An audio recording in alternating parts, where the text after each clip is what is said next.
अस्सलाम वालेकुम नाज़रीन, प्रोग्राम एग्री बिज़नेस के साथ मैं हूं आपका मेज़बान जमशेद रिजवानी। नाज़रीन, आम तौर पे काश्तकार ये गिला करते हैं कि उन्हें उनकी पैदावार का मुनाफा नहीं मिलता। क्यों नहीं मिलता और क्या अच्छा मुनाफे की जो मंजिल है वो अभी कहीं दूर है? हमारे यहाँ ज़रूरी प्रोड्यूस की जो मार्केटिंग है उसके मसाइल क्या हैं और नए इम्कानात क्या हैं, यही हमारे आज के प्रोग्राम का मौजू है। और हमें स्टूडियोज़ में ज्वाइन कर रहे हैं प्रोफेसर डॉक्टर समीउल्लाह साहब, जो असिस्टेंट प्रोफेसर हैं और department of agri business and applied economics ज़रूरी यूनिवर्सिटी मुल्तान से। अस्सलाम वालेकुम डॉक्टर साहब। हमारे साथ मौजूद हैं डॉक्टर इमरान अहमद राव साहब, जो असिस्टेंट डायरेक्टर हैं एग्रीकल्चर मार्केटिंग एंड इकनॉमिक्स के, और हमारे साथ मौजूद हैं secretary market committee Multan Ejaz Saleem Maniz साहब। अस्सलाम वालेकुम। सबसे पहले डॉक्टर साहब आपकी तरफ आते हैं। जो टॉपिक है कि हमारा जो गिला रहता है फार्मर का, ग्रोअर का, कि उसे उसकी प्रोड्यूस सही नहीं मिलती। कभी उसे अच्छा मुनाफा मिलता है और कभी वो बिल्कुल रह जाता है। कभी टमाटर बहुत 100 रुपये किलो बिक रहा होता है और कभी वो नहर में डाल रहा होता है, उसको कीमत ही नहीं मिलती, मुफ्त भी कोई लेने को तैयार नहीं होता। आप क्या समझते हैं कि इसमें गैप कहाँ है? आप बतौर इकोनॉमिस्ट क्या देखते हैं, एग्रीकल्चर इकोनॉमिस्ट? शुक्रिया जमशेद साहब। बुनियादी तौर पर हमें ये समझने की ज़रूरत है कि जो एग्रीकल्चर सेक्टर है वो बाकी से डिफरेंट है। ख़ासकर उसमें जो बात है कि उसमें जो प्रोड्यूस है वो एक दम से आती है सर। तो इस वजह से वो सरप्लस होना तो एक बड़ी कॉमन सी बात है। अब उस सरप्लस को टैकल करने के लिए जो मॉडर्न टेक्नोलॉजीज़ हैं उसका अडाप्ट किन कंट्रीज़ ने किस तरह से किया है या हमारे मुल्क में किस तरह से हुआ है वो इम्पोर्टेंट। ठीक, खासकर जो है वो स्टोरेज की फैसिलिटीज़ हैं, ताकि जो एग्रीकल्चर की मोस्ट ऑफ द प्रोड्यूस है, जिसका खासकर आपने हवाला दिया टोमेटो, जिसकी शेल्फ लाइफ बहुत कम है, तो इस केस में हम अगर उस प्रोड्यूस को स्टोर करें तो लॉन्ग टर्म हम उससे जो है वो उसकी जो प्राइसेस हैं उसको मैनेज कर सकते हैं। दूसरी जो चीज़ है, आपने ये कहा है कि किसान को जो है क्या अब भी उसका मुनाफा जो है जो शरह है, जिस तरीके से फ्लक्चुएट होते हैं प्राइसेस, जो वोलेटिलिटी है, क्या हम उसको कंट्रोल कर पाएंगे? तो डिफरेंट जो मैकेनिज़म्स हैं, टेक्निक्स हैं, जो पॉलिसी मेयर्स हैं, वो लेने से ये पॉसिबल है। तो ख़ासकर उसमें जो है वो स्टोरेज की जो फैसिलिटीज़ हैं, अगर हम उसको इंश्योर करें तो फार्मर जो है डेफिनेटली जो है वो चीज़ों को स्टोर करके उसका जो प्रॉफिट है उसको इंश्योर किया जा सकता है। इसके साथ साथ जो है फार्मर को खुद हम बिज़नेस में एक्टिविटी में जो खासकर मार्केट ओरिएंटेड है, आउटपुट को मार्केट में ले जाना जो है वो खासकर फार्मर जो है उसको मिडल मैन तक मैक्सिमम उसको सेल आउट कर देता है। इससे ज़्यादा जो है वो फार्मर नहीं जाता। अगर फार्मर को हम एनेबल करें कि वो बजाय इसके कि सिर्फ वो मिडल मैन तक जाए, वो कंज्यूमर तक जाए, या वो बिज़नेस जो बिज़नेस टू बिज़नेस एक्टिविटी है, जो फार्म टू जो बिज़नेस है, दीगर जो वो फैक्ट्री हो सकती है, वो कोई जैसे आजकल जो मॉडर्न आउटलेट्स हैं जिसमें कि फ़र्ज़ करें मुल्तान में चेज़अप वगैरह है जो कि वेजिटेबल वगैरह की जो है वो रिटेल से डील करते हैं, तो फार्मर का अगर उनसे कनेक्शन डेवलप हो जाए तो फिर जो ये जो प्राइस की वोलेटिलिटी के मसाइल हैं, जो प्राइस की फ्लक्चुएशन और मार्केट फेलियर के जो मसाइल हैं, इनको हम यकीनन ओवरकम कर सकते हैं। और डिजिटल वर्ल्ड जो है, जो ई कॉमर्स जो है, वो अब जो है वो डेफिनेटली एक सोल्यूशन है। आप कहते हैं एक सोल्यूशन है डिजिटल मार्केटिंग, अगर हम उसका प्रॉपर इस्तेमाल करें और गवर्नमेंट लेवल पर उसको हम लेकर चलें। अच्छा, क्योंकि आपने गवर्नमेंट लेवल की बात की है तो एग्रीकल्चर मार्केटिंग एंड इकनॉमिक्स के हमारे साथ असिस्टेंट डायरेक्टर इमरान साहब मौजूद हैं। डॉक्टर साहब, आप क्या समझते हैं कि जो गैप है, तकरीबन 20 साल आपके डिपार्टमेंट की उम्र हो गई है, वैसे तो ये 1939 से है ये डिपार्टमेंट, लेकिन ज़्यादा फोकस किया गया कि जी आप पंजाब लेवल पे उसको नीचे भी लेकर आए। क्या इश्यूज़ आपके साथ बराह रास्त इंटरेक्ट कर रहे होते हैं फार्मर या इसके साथ या ग्रोअर के साथ? आपको क्या इश्यूज़ लगते हैं कि उसके गिले क्या हैं? वाकई जो मैंने स्टार्ट लिया, इंट्रो दिया प्रोग्राम का, उसके मुताबिक है ये, इससे सूरत हाल बिल्कुल मुख्तलिफ है? Thank you. बिल्कुल आपने जो इंट्रोडक्शन दिया है उसमें बिल्कुल आपने सही बात की है। सूरत हाल इससे ज़्यादा मुख्तलिफ नहीं है। इनफैक्ट एक स्टडी मैं कुछ दिनों पहले पढ़ रहा था तो मैंने देखा था कि जो कंज्यूमर्स रुपी के अंदर प्रोड्यूसर का जो शेयर है वो लेस देन 20% है। यानी हर 1 रुपया जो कंज्यूमर खर्च करता है किसी एग्रीकल्चर प्रोड्यूस को बाय करने के लिए, उसमें से जो प्रोड्यूसर का हिस्सा है वो महज 20 पैसे है। जस्ट इमेजिन कि जिस आदमी ने मेहनत की है, जिस आदमी ने पूरे 6 महीने क्रॉप को लगाया है और इन्वेस्टमेंट की है, उसको उस 1 रुपये में से महज 20 पैसा मिलता है। एक तो ये कितना बड़ा इशू है। देखिए कि प्राइसेस बढ़ रही हैं एग्रीकल्चर प्रोड्यूस की जनरली, लेकिन जनरली प्राइसेस बढ़ने के बावजूद भी इन बढ़ती हुई प्राइसेस का भी इम्पैक्ट हमारे फार्मर तक बहुत मुश्किल से पहुंचता है और उसको बहुत ही कम पैसे जो है ना वो हासिल होते हैं।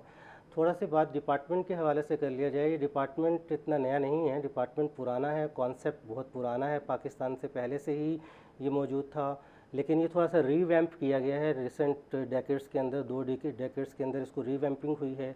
हमने इसको जदीद तरीन असूलों के मुताबिक इस्तेमाल कर रहे हैं। हम लोगों ने यहाँ पर एक एग्रीकल्चर मार्केटिंग के अंदर अपना एक इदारा भी बनाया है, जहाँ पर हम लोग मुख्तलिफ स्टेक होल्डर्स को including farmers, small farmers, processors, traders, middle man, commission agents और गवर्नमेंट के ऑफिशियल्स भी और एक्सपोर्टर्स भी, इन सबको बुला करके ट्रेनिंग्स करवाते हैं और हम उनको उनके रियल टाइम इश्यूज़ जो है ना वो हाईलाइट करते हैं और उनके इश्यूज़ सुनते हैं और उसके मुताबिक उनकी ट्रेनिंग्स करवाते हैं ताकि वो बेहतर तरीके से अपनी चीज़ों को मार्केट कर सकें। तमाम की तमाम प्रोडक्ट, एक और चीज़ भी है कि थोड़ा सा निगलेक्ट है और डिसकनेक्ट भी है। एक निगलेक्ट और डिसकनेक्ट जो मैंने फाउंड आउट किया है वो ये किया है कि एग्रीकल्चर के अंदर ज़्यादा फोकस प्रोडक्शन के ऊपर रहता है। अगर तमाम एग्रीकल्चर की पॉलिसीज़ कामयाब भी हो जाएँ और सारे के सारे लोग बम्पर क्रॉप भी ले आएँ, तो अगर आपके पास मार्केटिंग चैनल्स नहीं हैं और आप मार्केट ओरिएंटेड नहीं हैं और आप अपने लोअर जो 5-5 एकड़ के और छोटे ज़मींदार हैं उनको आपने इनेबल नहीं किया हुआ कि वो अपनी चीज़ों को आज के जदीद तौर तरीके से प्रॉपरली मार्केट कर सकें, तो ये सारी प्रोडक्शन आपकी ज़ाया जाएगी। इसको भी सेकंड करती है एक और स्टडी में देख रहा था कि जो हमारी जो मार्केटेबल सरप्लस है, वेरी सरप्राइजिंग कि just 4% of our marketable surplus जो है ना वो वैल्यू एडिशन में जाता है, बाकी रा डिस्ट्रीब्यूट होता है या रा जो है वो मार्केट होता है। यानी आप यूँ समझ लीजिए कि अगर 100 मैंगो प्रोड्यूस हुए हैं तो उनमें से सिर्फ 4 ऐसे मैंगोज़ होंगे जिनका या तो पल्प जाएगा या जूस या कोई और चीज़, बाकी जो है 96 वो रा ही ट्रेड हो जाएंगे। तो जब आप वैल्यू एडिशन की तरफ जा ही नहीं रहे हैं तो इसके लिए अभी बहुत सारे इसके और भी इश्यूज़ हैं। हमारे पास स्मॉल लैंड होल्डिंग है तो हमें उसको भी टैकल करना है, हमने अपने छोटे फार्मर्स के हिसाब से पॉलिसीज़ को डिवाइस करना है, हमने अपने सारे इंडिजिनियस डिज़ाइन को रिविज़िट करना है। ये जो प्रॉपर सिस्टम इस वक्त चल रहा है ये तो डिलीवर नहीं कर रहा है, तो सीरियस इश्यूज़ हैं, इनको हमें देखना चाहिए। अच्छा, आपने जो कहा कि फार्मर को जो मार्केट चैनल्स हैं हमें नए से डेवलप करने हैं, वैल्यू एडिशन की तरफ जाना है, नई मार्केट्स ढूंढने हैं, नए वेन्यूज़ ढूंढने हैं। मैंगो का आपने कहा सिर्फ 4% है, बाकी हम ऐसे खाम सूरत में इस्तेमाल करते हैं, ये मार्केट होता है। ऑप्शंस फ़र्ज़ किया इस बिज़नेस में, मैंगो में, इस फसल में, इस पैदावार में क्या है उसके ऊपर बात करते हैं। लेकिन हम आते हैं, क्योंकि मार्केटिंग की बात हो रही है, तो मुल्तान की मार्केट कमेटी, जैसे डॉक्टर साहब ने पहले बात की और आपने भी बात की कि मुल्तान की फ्रूट एंड वेजिटेबल मार्केट में जैसे ख़ुद फार्मर रॉ सूरत हाल में लेकर आपके पास माल आता है और वह मार्केट करता है, उसके बाद ये बताएं कि आप क्या समझते हैं कि बराह रास्त मार्केट करने के हवाले से दरमियान में ब्रोकर भी इन्वॉल्व है, जो मैकेनिज़्म है, आप नई चीज़ें अडॉप्ट कर रहे हैं, आपने 2 चीज़ें, कीमत ऐप है आपकी, मंडी ऐप है आपकी, कैसे जो एक फ्रूट एंड वेजिटेबल मार्केट्स में एग्रीकल्चर प्रोड्यूस कैसे मार्केट हो रही हैं इस वक्त तक? जी थैंक यू।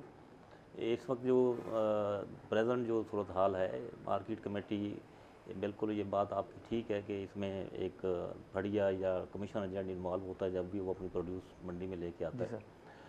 लेकिन इसके साथ साथ एक और भी इस वक्त जो गवर्नमेंट ने इंट्रोड्यूस करवाया है, वो मंडी में हमने एक जगह मखसूस कर दी है पूरे पंजाब में, हर मंडी में, वो उसको कहते हैं किसान प्लेटफार्म, जिस पे वो अपनी प्रोड्यूस जो है without any charges, without any tax, वो जो है अपना वो वहाँ पे अपनी खुद लेकर आएगा, खुद रख देगा, ब्रोकर इन्वॉल्व नहीं होगा, कोई ब्रोकर इन्वॉल्व नहीं होगा, और ये फैसिलिटी बिल्कुल दे दी गई है। और ये आलमोस्ट 135 मार्केट कमेटीज़ की जो मंडियाँ हैं उसमें ये चीज़ अवेलेबल है। एक तो ये है। दूसरा ये है कि जो माल जो भी प्रोड्यूस आती है, जैसे अभी आपने टमाटर की बात की है, तो पिछले महीने जो है ना, जो जून का महीना था, उसमें ये टमाटर वाकई 5 रुपये किलो तक चला गया और अभी ये 50+ में जा रहा है। तो मज़ीद आगे इसके महंगे होने का इम्कान है कि जब ये 5 रुपये था उस वक्त ये पंजाब की प्रोड्यूस आ रही थी, तो अब वो अदर प्रोविंस से भी ये माल आ रहा है।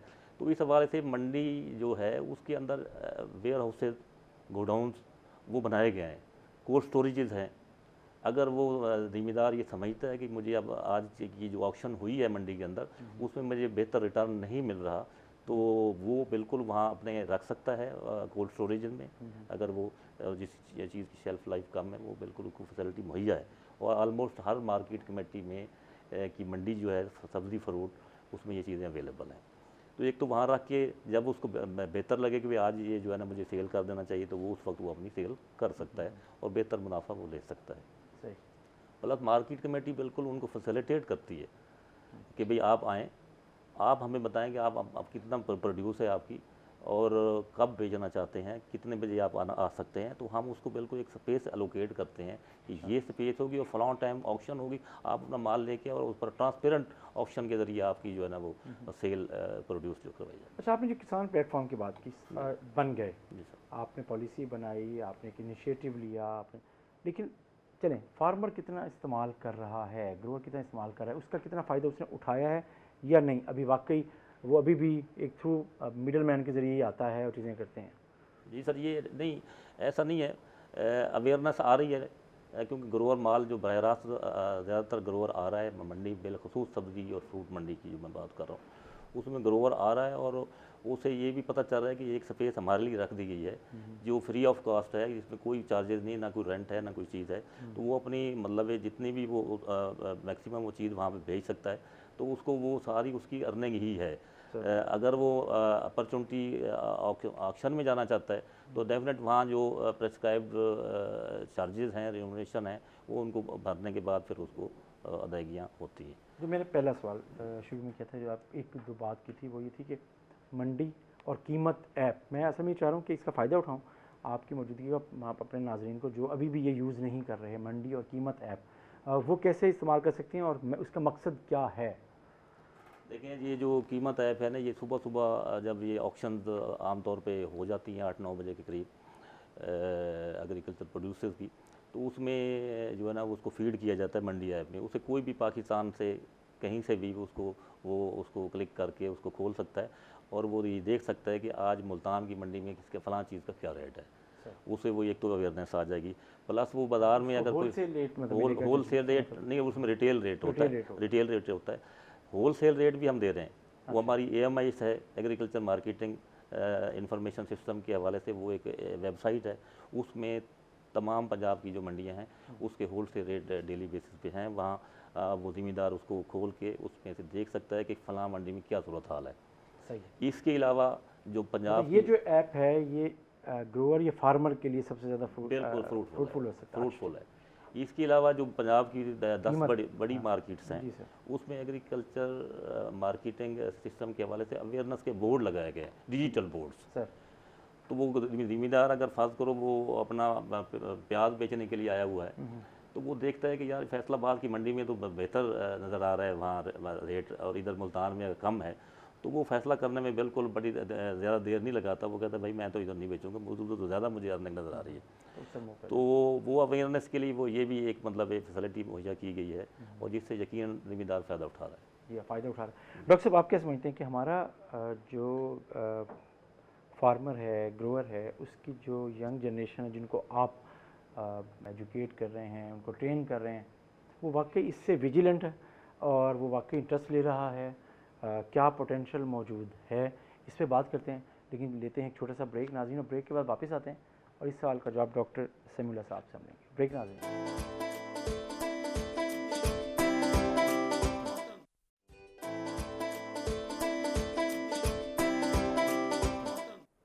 वेलकम बैक नाज़रीन। हम बात करें एग्रीकल्चर प्रोड्यूस की मार्केटिंग के इम्कानात, मसाइल, क्या अच्छा है, क्या बुरा है, जो हम नहीं कर पाए हम करें तो और बेहतर हो सकता है। और ब्रेक पे जाने से पहले हम बात कर रहे थे डॉक्टर समीउल्लाह साहब, आपसे जो सवाल था कि क्या हमारे जो यंग जनरेशन है, हमारे फार्मर्स की जो अगली नस्ल है, वो किस हद तक तैयार है, कंट्रीब्यूट कर रही है, और बिल्कुल इस लिहाज से कि वो अपने वालिद, अपने फादर की जो चीज़ें लेके चल रही है, अब उसको नए अंदाज में मार्केट करने के लिए तैयार है और उसके अंदर थ्रस्ट है, और आप उन्हें किससे गाइड कर रहे हैं? बहुत शुक्रिया। वक्त के जो तकाज़े हैं वो बड़े बदल रहे हैं और स्टूडेंट्स भी जो है उसको समझ रहा है, यंग जनरेशन जो है उसको समझ रही है। जी, ख़ासकर जो उसमें बदलाव है वो ये है कि अब बात जॉब की नहीं होती पढ़ने के बाद, अब बात होती है बिज़नेस की, एंटरप्रेन्योरशिप की। और जो एग्री बिज़नेस का स्टूडेंट है या जो एग्रीकल्चर का स्टूडेंट है, उसमें मेजॉरिटी का जो बैकग्राउंड है वो तक जो वाबस्ता है वो रूरल इकानमी से वाबस्ता है, वो फार्मिंग से वाबस्ता है। तो वो अब ये समझ रहे हैं कि बजाय नौकरी में जाने के अब हम जो है वो बिज़नेस की तरफ जाएंगे, और बिज़नेस में उनके पास ऑलरेडी अपॉर्चुनिटी है, उनका अपना फार्म।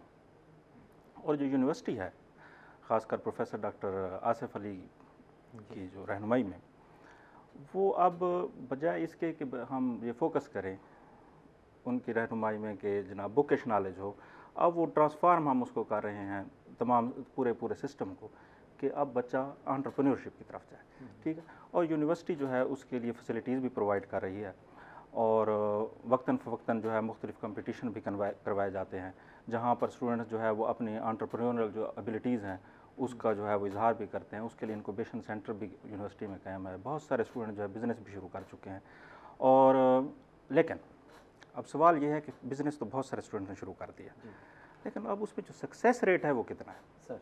ठीक है, ये अब हमारे सामने जो है पिछले 3-4 साल की लर्निंग है वो ये आई है कि सक्सेस रेट उसमें जो है वो कम है। हाँ, क्यों? अब उसकी वजह ये है कि स्टूडेंट जज्बा तो है एक कि उसने जो है बिज़नेस शुरू करना है, मगर उसकी उतनी ट्रेनिंग नहीं है बिज़नेस के हवाले से, यानी वहीं कहीं वो घबरा जाता है, ठीक है ना, कहीं वो जो है ना मायूस हो जाता है, या कहीं उसके पास जो ट्रेनिंग की कमी है कि उसने किस तरीके से जो है मार्केट में कम्पीट करना है।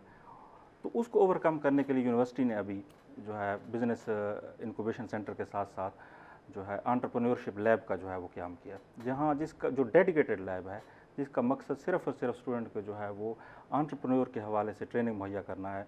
वो मुख्तलिफ़ एक्सपर्ट्स उसमें आते हैं जो उसको ट्रेनिंग प्रोवाइड करते हैं। इसके अलावा उसका ये भी पर्पज़ है कि जो स्टूडेंट सक्सेसफुल रहते हैं उनको हम फिर सीड मनी भी प्रोवाइड करते हैं। इस दफ़ा हमने तकरीबन इसी लास्ट मंथ 50 स्टूडेंट्स को हमने जो है वो ट्रेनिंग प्रोवाइड की है एंटरप्रेन्योरशिप के हवाले से। फिर उसमें से हम अकाउंटेबिलिटी लैब के साथ मिलकर उनको हम सीड मनी भी प्रोवाइड करेंगे। तो ये एक ज़बरदस्त इनिशिएटिव है, और हम एक्सपेक्ट कर रहे हैं कि फ्यूचर में यूनिवर्सिटी जो है इसको एक्सपेंड करेगी, और हमारा जो एग्री ग्रेजुएट है वो अब बजाय जॉब की तरफ जाने के वो इंशाल्लाह जो है वो एंटरप्रेन्योरशिप की तरफ जाएगा और मॉडर्नाइज़ करेगा अपने फैमिली फार्म को। अच्छा, आप कह रहे हैं मॉडर्नाइज़ करेगा अपने फैमिली फार्म्स को, लेकिन अगर डॉक्टर इमरान राव साहब हम बात करें, जो बात दरमियान में आई कि जी कोल्ड चेन्स हैं, स्टोरेज की फैसिलिटी आपको कुछ बेहतर रेट्स दे सकती है, अपॉर्चुनिटी दे सकती है डिसीजन मेकिंग में, और अगर आप वैल्यू एडिशन की आपने ही बात की थी कि वैल्यू एडिशन हमारे यहाँ उस हिसाब से नहीं है, तो ये जो दोनों चीज़ें हैं किस हद तक अवेलेबल रिसोर्सेज हैं हमारे पास? बात हुई जैसे एजाज साहब ने बात की कि कोल्ड स्टोरेज हैं, लेकिन उतने नहीं हैं या लोग इस्तेमाल नहीं करते, और फिर कोई तीसरा बंदा इन्वेस्टर इस्तेमाल करता है या ब्रोकर इस्तेमाल करता है। जितने भी कोल्ड स्टोरेज हैं किसी फार्मर के नहीं हैं, ब्रोकर के हैं, या उसने इन्वेस्ट किया है। तो आप समझते हैं कि ये जो चेन है, कोल्ड चेन है, अगर इसको बहुत अच्छे तरीके से मैनेज किया जाए तो कुछ और फ़र्क पड़ सकता है एग्रीकल्चर प्रोड्यूस की मार्केटिंग पे, उसकी अच्छी प्राइसिंग पे? देखिए, किसी भी चीज़ की सक्सेस के लिए आपको होलिस्टिक अप्रोच चाहिए होती है सर। महज एक कंपोनेंट को इम्प्रूव कर आप कभी भी कोई तब्दीली नहीं लेकर आ सकते। लेकिन having said that, cold storage की इम्पोर्टेंस हमारे सप्लाई चेन के अंदर इंतहाई इंटेग्रल है। जो ख़ास तौर पर एग्रीकल्चर प्रोड्यूस की सप्लाई चेन है उसमें कोल्ड स्टोरेजेस और वेयर हाउसेज, गोदाम, इनकी अहमियत जो है ना वो इंटेग्रल है, उससे इनकार नहीं मुमकिन नहीं है। लेकिन अगर आप कहें कि महज कोल्ड स्टोरेजेस से ही हम लोग पूरा कोई तब्दीली ले आएंगे, जस्ट एक छोटी सी मिसाल भी नहीं होगा। तो इसके लिए हमें एक होलिस्टिक अप्रोच चाहिए सर। तो कोल्ड स्टोरेजेस मौजूद हों लेकिन लोग विलिंग ना हो, अवेयर ना हो, लोग वहाँ पर रखना ही नहीं चाहते अपने प्रोड्यूस। फिर आप ये देखिए कि आपके 65% ऑफ द फार्मर्स तो वो हैं जिनकी जो लैंड होल्डिंग है वो 5 एकड़ से भी लेस है। तो अब वो तो मल्टीपल क्रॉप्स लगाते हैं, उनमें सब्जियों का पोर्शन ही बहुत कम है, तो वो तो कोल्ड स्टोरेज से फ़ायदा नहीं उठा पाएंगे। तो जो ज़्यादा बड़े फार्मर्स हैं तो उनको ज़रूरत ही नहीं है कोल्ड स्टोरेजेस की, उनके पास तो बहुत सारे और अपॉर्चुनिटीज़ हैं, वो तो वैल्यू एडिशन भी करते हैं, उनकी तो अपनी फैक्ट्रीज़ हैं। तो वो तो एक पॉलिसी लेवल के ऊपर ये डिसीजन होगा, वो देखना पड़ेगा। और खाली तमाम काम गवर्नमेंट के करने के भी नहीं है, ऐसा भी नहीं है कि तमाम के तमाम कोल्ड स्टोरेजेस गवर्नमेंट जो है वो रेगुलेटेड मार्केट के अंदर खुद बनाना शुरू कर दे। हमें पब्लिक प्राइवेट पार्टनरशिप की तरफ जाना होगा, हमें एक बिजनेस मॉडल देना है, जैसे भी डॉक्टर साहब पहले बात कर रहे थे। ना सिर्फ ये कि हमने एंटरप्रेन्योरशिप को बढ़ावा देना है हर लेवल के ऊपर, चाहे वो स्टूडेंट्स का लेवल है, चाहे वो कोई भी स्टेक होल्डर्स हैं जो हमारे एग्रीकल्चर प्रोड्यूस मार्केटिंग के पूरे में स्टेक होल्डर्स आते हैं, चाहे वो फार्मर्स हैं, ट्रेडर्स हैं, प्रोसेसर्स हैं, फैक्ट्री ऑनर्स हैं, एक्सपोर्टर्स हैं, गवर्नमेंट ऑफिशियल्स हैं, इवन सबको हमने एंटरप्रेन्योरशिप की बेसिक ट्रेनिंग्स देनी है। और साथ साथ हमें पब्लिक प्राइवेट पार्टनरशिप की तरफ भी मूव करना होगा। तमाम रिसोर्सेज गवर्नमेंट के लिए पुल अप करना और फिर उसको इस अंदाज से इस्तेमाल करना ये पॉसिबल नहीं होगा। बिजनेस मॉडल्स होते हैं, लोगों के अपने अपने इनिशिएटिव्स होते हैं, विन विन सिचुएशन बनानी है सब लोगों के लिए।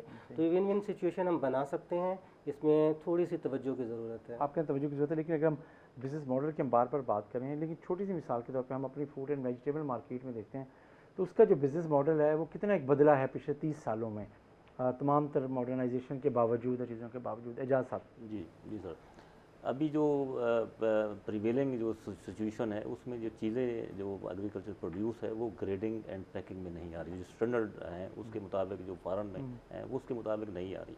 अभी Punjab agriculture marketing regulatory authority जो है ना वो बनी है हमारी, वो इस पे काम कर रही है। और अगर बेहतर प्राइस ज़िम्मेदार ने लेनी है तो वो उसको ग्रेडेड में लेके आए, क्योंकि अब जो चीज़ आ रही है मंडी में वो मिक्सड है, उसमें मिक्सिंग है, इन्फीरियर और क्वालिटी उसमें शामिल है, जिसकी वजह से वो बेहतर जो है ना वो उसको अर्निंग नहीं होती, प्राइस उसको नहीं मिलती।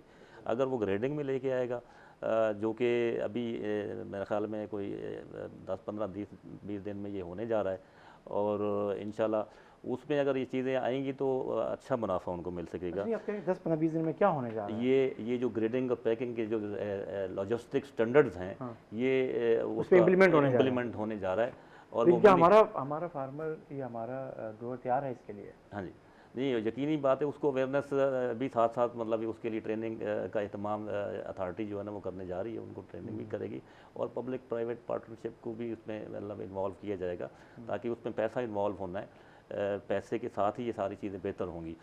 और फिर अगर ये इंशाल्लाह जो कि मुझे पूरा यकीन है कि ये इम्प्लीमेंट हो जाएगा, जब ये इम्प्लीमेंट होने तो हम ये जो कंज्यूमर है ना उसका जो है ना फिर ट्रस्ट वो जो है ना वो हम बना सकेंगे, क्योंकि अब कंज्यूमर का ये ट्रस्ट है कि ये जो है ना मंडी में अगर चीज़ लेने जाओ तो वो मिक्सड है, उसमें इन्फीरियर क्वालिटी है, वो एक कोई क्रेट लेता है तो उसमें उसको ये शक है इसमें 10 किलो में से 2-3 किलो ये डैमेज निकलेगा या सब स्टैंडर्ड निकलेगा। अगर वो ग्रेडेड में होगा तो उसे बिल्कुल ये खुशी होगी जो मैंने पैसे भरे हैं उसके मुताबिक मैं आज चीज़ खरीद करके जा रहा हूँ, तो वो प्रेफर करेगा मंडी में आना, सही बजाय इसके कि वो बाज़ार से कोई चीज़ खरीदे। तो मंडी में आएगा तो यकीन निकाले जिम्मेदार। आप समझते हैं कि आम आदमी को, आम कंज्यूमर को मंडी में आना चाहिए? ज़ाहिर है कि एक तो होल से मार्केट है, चीज़ें हैं, वहाँ से आप डिस्ट्रीब्यूशन आपका सेटअप होता है, लेकिन जब आप अगर मुल्तान का अगर 22 से 25 लाख आबादी का शहर है, अब आपकी कंज्यूमर सब्ज़ी मंडी से आके चीज़ें ख़रीदे, ज़ाहिर ये पॉसिबल तो नहीं होगा, आइडियली भी नहीं होगा, आपको मैनेज करना भी एक इशू होगा। नहीं, ये बात ठीक है, ये पॉसिबल नहीं है, बट ये ट्रस्ट ज़रूर बिल्डअप करेगा। और प्लस मार्केट में भी जो रिटेल मार्केट है उसमें भी ट्रस्ट बिल्डअप होगा, वो छोटी पैकिंग में आएगी चीज़ें, थोड़ी पैकिंग। अच्छा सिग्नल जाएगा कि आप अच्छी मैं खा रहे होंगे, ले रहे होंगे, कंज्यूमर को मिल रही होगी, लेकिन हमारा जो आपका बराह रास्त जिसके साथ रब्ता है फार्मर का या ग्रोअर का, वो तो इसके लिए तैयार नहीं है। वो तो सिंपल उतारता है, उसे पैक करता है और लेके खुद आ जाता है मार्केट में, चीज़ें करते हैं। कितना इसमें भी तो टाइम लगेगा आपके समझ में? ये हमारे उसको किस हद तक पता है कि यार ये होने जा रहा है? देखिए, अगर हम डिसाइड कर लें कि हमने अगले 10 साल में तरक्की करनी है और 10 साल का एक रोड मैप बना लें, एकेडेमिया है, एग्जीक्यूटिव्स हैं, मार्केट कमेटीज़ हैं, फंक्शनरीज़ हैं, गवर्नमेंट कंज्यूमर है, सारे के सारे लोगों के जो कंसर्न्स हैं वो हमारे कॉमन ही हैं। हम सब तरक्की करना चाहते हैं, हम सब चाहते हैं कि हम आगे बढ़ें, तो हम सारे के सारे मिलकर अगर डिसाइड कर लें तो ये कोई अचीवेबल टारगेट है, इतना मुश्किल काम नहीं है। ये जो भी उन्होंने बात बताई है ये बड़ा रेवोल्यूशनरी स्टेप होगा कि आप स्टैंडर्ड की चीज़ें और ग्रेडेड चीज़ें जो है वो मंडी तक लेकर आएँ। अगर ग्रेडेड चीज़ें मंडी में मिलेंगी तो यकीनी तौर पर ये कि इंतहाई रेवोल्यूशनरी और बेहतरीन स्टेप होगा, इससे बहुत तब्दीली आएगी। आपका दूसरा सवाल था कि क्या इनेबलिंग सिस्टम मौजूद है, क्या वाकई किसान जो है वो इसके लिए तैयार हो जाएगा?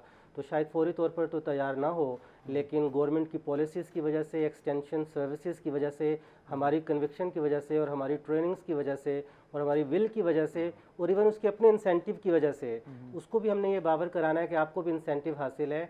आप रॉ प्रोड्यूस जो कि मंडी में कम दाम का बेचते हैं, अगर आपको प्रीमियम क्वालिटी चाहिए तो आपको ग्रेडेड और पैकिंग और सॉर्टिंग की तरफ आना होगा और इंशाल्लाह ताला हम लोग ये ऑब्जेक्टिव हासिल कर लेंगे। आप दोनों का बिल्कुल ठीक मकसद है, लेकिन सर ये बताएं कि जो प्रीमियम हमें क्वालिटी चीज़ चाहिए, लेकिन उसके लिए प्रीमियम प्राइस भी तो मिलनी चाहिए उस फार्मर को, उस ग्रोवर को, उसकी चीज़ों को। उसको कौन इंश्योर करेगा और कैसे इंश्योर करेगा? देखिए, मार्केट, फ्री मार्केट का एक मैकेनिज्म है सर। ठीक है, और कंज्यूमर, हम सपोज करते हैं कि कंज्यूमर और producer they are well aware, sir. ठीक है, well aware about their benefits, about their choices, about their preferences. Sir. तो जब मंडी में प्रीमियम क्वालिटी की चीज़ आएगी तो हम ये यकीन रखते हैं कि जो कंज्यूमर है डेफिनेटली वो उसके लिए जो है वो पे करेगा। यकीनन इन्होंने डॉक्टर साहब ने जो इशू उठाया है कि हमारे यहाँ जो प्रोडक्ट है वो मिक्स्ड है। मसलन आज हम अमेज़ोन की हम बात करें कि अमेज़ोन मार्केट में आ गया, पहले भी था, गया क्यों? 2013 में क्यों चला गया? उसकी वजह ये थी कि जो यहाँ से प्रोड्यूस जा रही थी उसकी क्वालिटी नहीं थी, ठीक है। जब चीज़ जो है वो मिक्स्ड होती है तो इट मीन उसकी कोई क्वालिटी नहीं, आप उसकी क्वालिटी के बारे में कुछ नहीं कह सकते। जब प्रीमियम क्वालिटी होगी, ठीक है, जब एक ग्रेडेड जो चीज़ें होंगी तो डेफिनेटली उसकी जो है ना वो मार्केट प्राइस भी जो है ना वो बेहतर होगी और कंज्यूमर का जो है over the period of time, एक दिन में नहीं, over the period of time consumer का जो है वो ट्रस्ट जो है वो बिल्ट होगा कि हाँ अब हमारी जो मार्केट है वो रिस्ट्रक्चर हो रही है, ठीक है। तो एक चीज़ इसमें मैं और ऐड करना चाहूँगा, देखिए हमारे पास जो प्रोड्यूस है एग्रीकल्चर का वो ना सिर्फ ये कि प्रीमियम है बल्कि वो इंतहाई आला और एक यूनिक तरीन क्वालिटीज़ उसके अंदर मौजूद हैं। फॉर एग्ज़ाम्पल अगर आप राइस को ले लें तो द एरोमा जो हमारे राइस का है वो शायद इस दुनिया में कहीं भी प्रोड्यूस होने वाले राइस के अंदर नहीं है। जो उसकी ग्रेन की लेंथ है, जो उसकी खूबसूरती है और जो उसका एरोमा है इन पर्टिकुलर, वो कहीं भी नहीं पाया जाता। अब हम लोग जब इस राइस को मार्केट करते हैं और दुबई लेके जाते हैं और दुबई से पूरी दुनिया में भेजते हैं तो आपको बड़ी हैरानगी होगी कि हम उस मालूम है आपको किस चीज़ के ऊपर उसको मार्केट कर रहे होते हैं? हम उसको मार्केट कर रहे होते हैं प्राइस के ऊपर कि हमारा प्रोड्यूस पाकिस्तान का सबसे सस्ता है, लिहाजा हम लोगों को ये कह रहे होते हैं कि आप हमारा सस्ता प्रोड्यूस खरीद लें। नहीं भाई, हमारा प्रोड्यूस सस्ता नहीं है, ये तो अनमोल है, ये तो तोहफा है, ये तो नायाब चीज़ है, ये सबसे महंगा है और इसकी अब हमने रीपोजिशनिंग करनी है। इसके लिए मार्केटिंग में टर्म यूज़ होती है कि मार्केट पोजिशनिंग। अब हमने अपनी प्रोड्यूस की रीपोजिशन करना है इसको। अब हमने लोगों को ये बावर कराना है ये सस्ता नहीं है, ये सबसे आला चीज़ है। आला चीज़ के लिए आपको आला प्राइस पे करनी पड़ेगी। आला प्राइस पे करेंगे, लेकिन उस अपनी चीज़ को मार्केट कैसे करना है हम उस पर भी बात कर रहे हैं। एजाज सलीम मनी साहब, आपको बहुत शुक्रिया, आपने प्रोग्राम के इस चीज़ तक हमें ज्वाइन किया। हम ब्रेक के बाद एक नौजवान जो डिजिटल मार्केटिंग खासतौर पर एग्रीकल्चर प्रोड्यूस पे काम कर रहे हैं वो हमें ज्वाइन करेंगे। नाज़रीन, छोटा सा ब्रेक के बाद वापस आते हैं।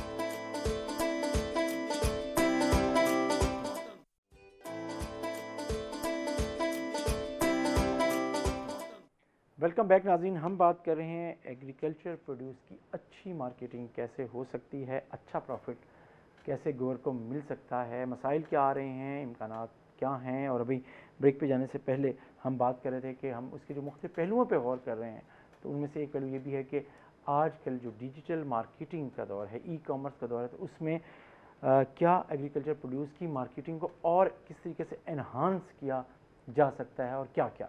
तो हमें अब प्रोग्राम के हिस्से में ज्वाइन कर रहे हैं स्टूडेंट हैं लेकिन डिजिटल मार्केटिंग में उन्होंने काम शुरू किया है, कमाने लगे हैं। हमाद अहमद हैं, एग्रीकल्चर प्रोड्यूस के ऊपर भी उनका काम है। अस्सलाम वालेकुम हमाद, हम आपसे ही प्रोग्राम के हिस्से में आते हैं। हमाद, ये बताएं कि आप क्या समझते हैं कि एग्रीकल्चर प्रोड्यूस में, ये डिजिटल मार्केटिंग में कितना पोटेंशियल मौजूद है कि अच्छा रेट, अच्छी मार्केट किया जा सकता है यहाँ की किसी भी पैदावार को? वालेकुम अस्सलाम sir, thank you sir. Sir basically हमारा जो कॉन्सेप्ट है वो है कि डिजिटल मार्केटिंग के ज़रिए जो हमारी सप्लाई चेन है उसको मिनिमाइज़ किया जा सके। अगर सप्लाई चेन मिनिमाइज़ हो जाएगी तो हमारी जो कॉस्ट है वो कम होगी और जो फार्मर है उसको नो डाउट प्रॉफिट ज़्यादा अर्न होना शुरू हो जाएगा। तो डिजिटल मार्केटिंग का इसमें बहुत ज़्यादा अहम रोल है। डिजिटल मार्केटिंग एक बहुत बड़ा अम्ब्रेला है, उसके अंदर एक छोटा जो कंपोनेंट है वो एक सोशल मीडिया मार्केटिंग का है। जिसके अंदर हम एक फेसबुक जो डेली रूटीन लाइफ में मोस्टली यूथ भी और अब तो फार्मर्स और सब यूज़ कर रहे हैं, उसके अंदर हम अपनी शॉप्स क्रिएट कर सकते हैं। जो शॉप्स हैं उसमें कोई भी कॉस्ट नहीं है, वो free of cost one clicking पे क्रिएट हो जाती हैं। उसके अंदर हम अपनी प्राइजेज़ और इमेजेस अपलोड कर कर अपने प्रोडक्ट्स की फिर उसके हम कंपेन्स रन कर सकते हैं डिजिटल मार्केटिंग के थ्रू। वो जो कंपेन होती हैं वो SEO ऑप्टिमाइज होती हैं। SEO ऑप्टिमाइज को मैं थोड़ा सा एक्सप्लेन कर दूं कि उसको ये होता है कि हमारा जो कस्टमर है, पोटेंशियल कस्टमर, हमारी प्रोडक्ट सिर्फ उसी तक ही शो हो। इसका से होता ये है कि जो हमारा एडवर्टाइजमेंट की कॉस्ट है वो भी मिनिमम हो जाती है। मतलब आप अपने टारगेट तक डायरेक्ट पहुंच जाइए कि आप एक बस हवा में फेंक दें, हवा में जिस तरह से ट्रेडिशनल एडवर्टाइजमेंट का है उसमें लग पे बैठ जाएं। जी, ट्रेडिशनल एडवर्टाइजमेंट्स में जिस तरह से नोट आउट किया गया है कि एडवर्टाइजमेंट होती है लेकिन उसकी टारगेटिंग नहीं होती, वो मुख्तलिफ जो उस फील्ड से में इंटरेस्टेड भी नहीं है वो भी उसको देख रहा है। लेकिन डिजिटल मार्केटिंग ने हमारे लिए आसान कर दिया है कि हम अपने एग्जैक्ट टारगेट तक पहुँच जाएँ। जब हम अपने एग्जैक्ट टारगेट तक पहुंचेंगे तो हमारी कॉस्ट भी मिनिमम हो जाएगी, प्रॉफिट्स भी ज़्यादा होंगे और रिटर्न ऑन इन्वेस्टमेंट भी उसमें इंक्रीज़ हो जाएगी। सही। इस तरह से हम अपनी जो एग्रीकल्चर प्रोडक्ट्स हैं उसको बेटर मार्केट कर पाएंगे और प्रॉफिट भी अर्न कर पाएंगे, जिससे हमारे जो फार्मर्स हैं या जो हमारी सप्लाई चेन है वो स्ट्रॉन्ग हो जाएगी। सही। अच्छा, आप as a agriculture marketing agri business के स्टूडेंट होने के नाते आप क्या समझते हैं कि आप यंग बच्चे किस तरह अपने जो बुज़ुर्ग हैं या एक वैसे ही एक मार्केट के तौर पे आप उनसे लेके बिज़नेस कर आगे कर सकते हैं, कमा सकते हैं, पर उसको मार्केट कर सकते हैं, तो लोग इस तरफ आ रहे हैं? कितने लोग हैं जो इस मार्केटिंग के स्टाइल को अपना रहे हैं, अपनाना चाहते हैं और कमाना चाहते हैं? जी सर, बिल्कुल ऐसे ही है कि जो यूथ है उसका रुझान अब एग्रीकल्चर की तरफ हो रहा है। ये नोटिस किया गया है कि जिस तरह फेसबुक पर इस सीज़न में मैंगो की मार्केटिंग स्टार्ट हुई है, मैंगो की मार्केटिंग की गई है और उसके अलावा भी रिसेंटली हमारे कंट्री में अमेज़ोन सेलर अकाउंट्स जो हैं वो अवेलेबल हो चुके हैं, जिसकी वजह से हमारी जो बाउंड्रीज इश्यूज थे कि हम इवन के सिर्फ पाकिस्तान में मार्केटिंग करें, अब हमारे पास इंटरनेशनल मार्केट ओपन है, जिसके अंदर हम इजीली अपनी जो प्रोडक्ट्स हैं उनको मार्केट कर सकते हैं इंटरनेशनल लेवल पर। और जो हमारी एग्रीकल्चर प्रोडक्ट्स हैं वो इतनी वैल्यूएबल्स हैं कि उनकी बाहर जो फॉरेन कंट्रीज़ हैं वहाँ पर काफ़ी ज़्यादा डिमांड है, जिसको हम इजीली मार्केट कर सकते हैं। और जिस तरह राइस है, मैंगो है, इस तरह की क्वालिटीज़ हैं हमारे पास जो बाहर ग्रो नहीं की जा सकती, वहाँ पर क्लाइमेट सूटेबल्स नहीं है या काफ़ी ज़्यादा वहाँ पर फैक्टर्स हैं जो हमारे पास पाकिस्तान में तो अवेलेबल हैं लेकिन बाहर नहीं है। और उससे जो प्रोडक्ट्स प्रोड्यूस होती हैं उसको हम जब इंटरनेशनल लेवल पर मार्केट करेंगे तो उससे जो हमारे आउटपुट्स होंगे या जो हमारा रेवेन्यू जनरेट होगा वो काफ़ी अच्छा होगा और जिससे ओवरऑल इकोनॉमिक भी जो है पाकिस्तान की वो ग्रो करेगी और जो हमारा फार्मर है उसको भी उसका फ़ायदा होगा। लेकिन अच्छा, अहम बात है डॉक्टर साहब, मैं आपसे पहले आ रहा हूँ आपकी तरफ से मिसल कि जो CPEC है उसका इम्पैक्ट अभी आना शुरू हो गया है, इसी तरीके से इंफ्रास्ट्रक्चर बन रहा है या फ्यूचरिस्टिक अगर आप देखते हैं, और जो हमारी ई-कॉमर्स है हमारी, और फिर इंटरनेट प्लस की आप बात कर रहे थे, उसके बाद आप क्या समझते हैं कि हमारे लोकल जो पोटेंशियल आपने खुद बात की थी वो क्या है, और फिर जो ख़तरात हैं कि वो उनकी मार्केटिंग बहुत बेहतर होती है चाइनीज़ की, अगर वो इस तरह यहाँ आ गए हैं और इसी के से अगर वो भी इस मार्केट में शेयर लेने लगे हैं तो वो फिर ख़तरात क्या होंगे हमारे लोकल लोगों के लिए, बिजनेसमैन के लिए या प्रोड्यूसर्स के लिए? Thank you.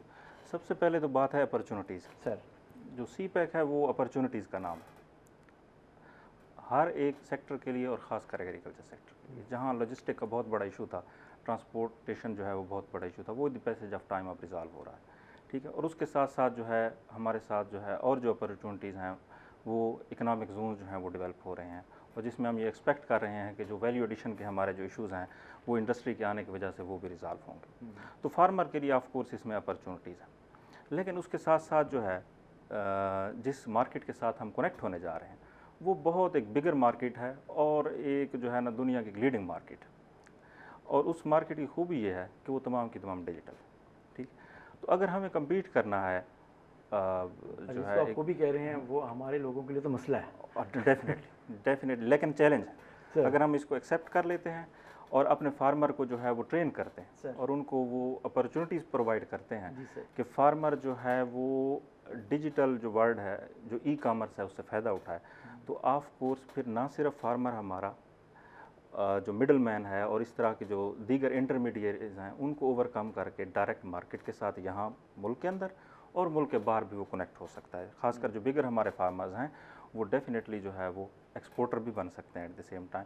और इस तरह जो है अपॉर्चुनिटीज़ हैं फार्मर के पास कि वो अपनी चीज़ को जो है वो ऑन फार्म उस पर वैल्यू एडिशन करके उसको जो है वो बिगर मार्केट्स तक जो है वो पहुंचा सकते हैं थ्रू ई कामर्स। और ख़ासकर इसमें अब अमेज़ोन जो है वो शामिल हो गया है और इसका एक ट्रेंड भी है। आप अमेज़न की बात करें पे अली बाबा को भी आपको शामिल करना पड़ेगा, अब वो भी कर सकते हैं। ऐसे ही डॉक्टर इमरान राव साहब, आप क्या समझते हैं कि ये जो चैलेंजेस हैं, चैलेंजेस और अपॉर्चुनिटीज़, आपने प्रैक्टिकली फील्ड में जो एक्सपीरियंस किया है, आप समझते हैं कि ये जो चैलेंजेस है इससे हम निपट लेंगे और हम इसमें से अपॉर्चुनिटी क्रिएट कर जाएंगे? आपको क्या लगता है?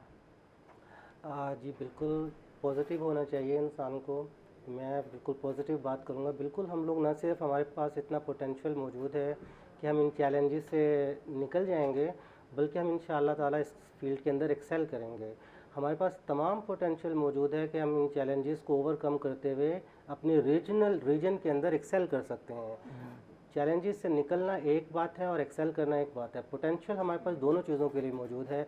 थोड़ा सा पॉलिसीज़ को हमें रीडिफ़ाइन करना होगा और फाइन ट्यूनिंग करनी होगी। जैसे मैं थोड़ी देर पहले आपको पहले हिस्से में जिक्र करा था कि हमें 65% जो हमारे छोटे फार्मर्स हैं, हमें जब पॉलिसीज़ बनानी है तो उनको जहन में रखना होगा। कॉरपोरेट्स और बड़े फार्मर्स के लिए पॉलिसीज़ बनाने के बजाय हमें देखना होगा कि हम इनको किस तरीके से टारगेट कर सकते हैं। अभी इस लड़का बात कर रहा था, उसी के अंदर से मैं निकालता हूँ एक चीज़ से होती है STP हम बोलते हैं, सेगमेंटेशन, टारगेटिंग एंड पोजीशनिंग। तो ये जो सेगमेंटेशन, टारगेटिंग एंड पोजीशनिंग है ना, ये हमने पॉलिसीज़ की भी करनी है। सिर्फ हमने ये प्रोडक्ट की नहीं करनी है, बल्कि ये हमें पॉलिसीज़ को भी इसी तरीके से सेगमेंट करना है। एक particular segment of the society तक हमने उस पॉलिसी का पॉजिटिव ट्रिकल डाउन इम्पैक्ट पहुँचाना है, टारगेट करना है और फिर हमने उसको रिपोजिशन भी करना है, क्योंकि जो एग्जिस्टिंग स्ट्रक्चर है वो तो वर्क नहीं कर रहा। और बिल्कुल पॉजिटिव है, होपफुल है, न सिर्फ ये कि हम इससे निकलेंगे बल्कि हम इसमें अपने रीजन के अंदर तरक्की करते हुए आपको नज़र आएंगे इंशाअल्लाह ताला। अच्छा, आपने हल्का सा इशारा किया प्रोग्राम में 2-3 दफ़ा कि हमें पॉलिसीज़ और डायरेक्शन चाहिए, अगरचे गवर्नमेंट ने बनानी है। उसमें आप क्या समझते हैं कि कौन कौन से शोबों में हमें कौन कौन से शोबों को हमें रीडायरेक्ट करने की ज़रूरत है एग्रीकल्चर मार्केटिंग के हवाले से? आप क्या आइडेंटिफाई करते हैं? जी देखिए, सबसे पहले तो बहुत ज़रूरी है कि हमने अपने फार्मर्स को एजुकेट करना है कि रॉ प्रोडक्ट की मार्केटिंग कोई मार्केटिंग नहीं है। इसे हमें हर हालत में सॉर्टिंग करनी है, ग्रेडिंग करनी है, पैकेजिंग करनी है, तो रॉ को डिस्करेज करें, बिल्कुल स्टैंडर्डाइजेशन की तरफ जाना है।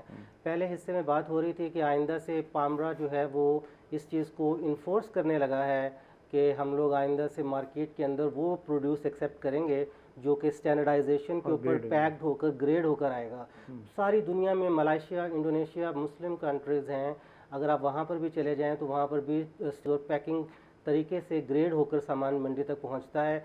इससे बहुत आसानी हो जाती है ख़रीदने वाले को भी और बेचने वाले को भी। हर आदमी को पता होता है कि इसके अंदर किस स्टैंडर्ड का, किस ग्रेड का, किस क्वांटिटी में और किस वज़न का सामान मौजूद है। अनफॉर्चुनेटली ये इंतहाई बेसिक जो काम था ये नहीं हो सका। तो मैं चाहता हूँ कि पॉलिसी को इस तरफ तवज्जो देनी चाहिए और हमें देखना है कि अब हम इसको कैसे कर सकते हैं। तो जब हम पॉलिसी बना रहे होंगे तो हमने देखना है कि इसको हमने छोटे फार्मर्स को कैसे इनकरेज करेंगे। उनके पास रिसोर्सेज नहीं हैं, तो जाहिर है फिर हमें ऐसी पॉलिसीज़ बनानी पड़ेंगी कि रिसोर्सेज पूल अप करने हैं फॉर स्मॉल फार्मर्स। वो तो ग्रेडिंग का कोई यूनिट नहीं लगा सकता, तो हो सकता है हमें कोई फार्मर्स कोऑपरेटिव्स की तरफ जाना पड़े, हो सकता है हमें उन्हें एग्री क्रेडिट्स देना पड़े, हो सकता है हमें इंस्टीट्यूशनल और स्ट्रक्चरल थोड़ी चेंजेस करनी पड़े। तो थोड़ी सी ये फिर दूसरी तरफ डायरेक्शन चली जाएगी। तो सबसे बेसिक चीज़ तो यही है। इसके बाद हमें फिर वैल्यू एडिशन की तरफ आना है, कोल्ड स्टोरेजेस की तरफ आना है। ये जो फोर्स्ड सेलिंग है कि अगर कोई आदमी खुदा ना खास्ता मंडी में सामान ले ही आया है तो अब उसके पास कोई ऑप्शन नहीं है सिवाय इसके कि वो बेच के घर जाए। ये तो कोई तरीका नहीं है। फोर्स सेलिंग नहीं होनी चाहिए, कोई स्टोरेज होना चाहिए, कोई उसके पास कोल्ड स्टोरेज का ऑप्शन होना चाहिए, कोई गोदाम होना चाहिए, चाहे वो गवर्नमेंट ऑपरेटेड रेगुलेटेड हो या फिर प्राइवेटली ऑपरेटेड हो। तो इनकी तरफ तवज्जो देनी चाहिए। ये पॉलिसी का पार्ट होना चाहिए एग्रीकल्चर मार्केटिंग का। और फिर हमें जदीद तरीन तरीक़ों पर भी जाना है, मज़ीद वैल्यू एडिशन करनी है, खूबसूरत तरीके से अपील करके प्रीमियम क्वालिटी की तरफ जाना है। वो फिर इससे फर्दर स्टेप है, प्रीमियम क्वालिटी की तरफ जाना है और फिर ही प्रीमियम प्राइस भी मिलेगी, जिसकी जो हम टॉपिक पे बात कर रहे हैं। हमाद अहमद, आप क्या समझते हैं, जस्ट एक जुमले में बताएं कि आप यंगस्टर्स को, यंग एंटरप्रेन्योर्स को क्या फैसिलिटेशन चाहिए हुकूमत से और वो वाकई फिर ये हमारी जो कम से कम एग्रीकल्चर प्रोड्यूस को अगर हम सिर्फ ले लें तो वो भी एक अच्छा प्राइस ले सकती है। आपकी नज़र में आपकी राय क्या है? सर बेसिकली जो यंगस्टर्स हैं उनको जो इश्यूज़ हैं वो हैं इंफ्रास्ट्रक्चर से। जो आईटी इंफ्रास्ट्रक्चर्स हैं वो अभी सूटेबल्स नहीं हैं कि एग्जैक्टली जो इम्प्लीमेंटेशंस हैं आईटी की या डिजिटल मार्केटिंग उनको एग्जैक्टली अप्लाई किया जा सके। कुछ रिस्ट्रिक्शंस हैं कंट्रीज़ की और कुछ आईटी इंफ्रास्ट्रक्चर्स की, इंटरनेट कनेक्टिविटीज़ के इश्यूज़ या एग्जैक्ट नॉलेज ना होना या एग्जैक्ट प्लेटफॉर्म्स ना होना जो इस तरह की अवेयरनेस प्रोवाइड करें स्टूडेंट्स को कि वो लर्न कर सकें। इस तरह के अगर प्रोग्राम्स और इंफ्रास्ट्रक्चर को अगर स्ट्रॉन्ग कर दिया जाए तो बहुत तेज़ी से ग्रोथ आएगी। आपके बात ये है कि ई इंफ्रास्ट्रक्चर को सबसे पहले आप स्ट्रॉन्ग कर दें, चीज़ें इम्पैक्ट आना शुरू हो गया। डॉक्टर समीउल्लाह साहब, लास्ट जुमला आप क्या समझते हैं कि जैसे डॉक्टर राव साहब ने तजावीज़ दी, आपके ख्याल में जो बेहतर पैदावार और उसका बेहतर मुनाफा या प्राइस कैसे हासिल की जा सकती है? एक जुमले में उसको आप कैसे वो करेंगे? उसके लिए ज़रूरी ये है कि फार्मर जो है वो कन्वेंशनल सोच से हटकर एक जो मॉडर्न सोच है, जो सोच है एंटरप्रेन्योर वाली, उसकी तरफ जैसे ही मूव करेगा तो डेफिनेटली वो अपनी प्रोड्यूस को बेहतर मार्केट कर पाएगा, बेहतर तरीके से वो अपना जो प्रोडक्ट है उसको सेल कर पाएगा और उसकी प्रॉफिटेबिलिटी जो है वो इंक्रीज़ होगी, अगर हम बात करते हैं फार्मर की साइड पर। जी, बहुत शुक्रिया डॉक्टर समीउल्लाह साहब, आपने हमें ज्वाइन किया। डॉक्टर इमाम राव साहब, आपका बहुत शुक्रिया।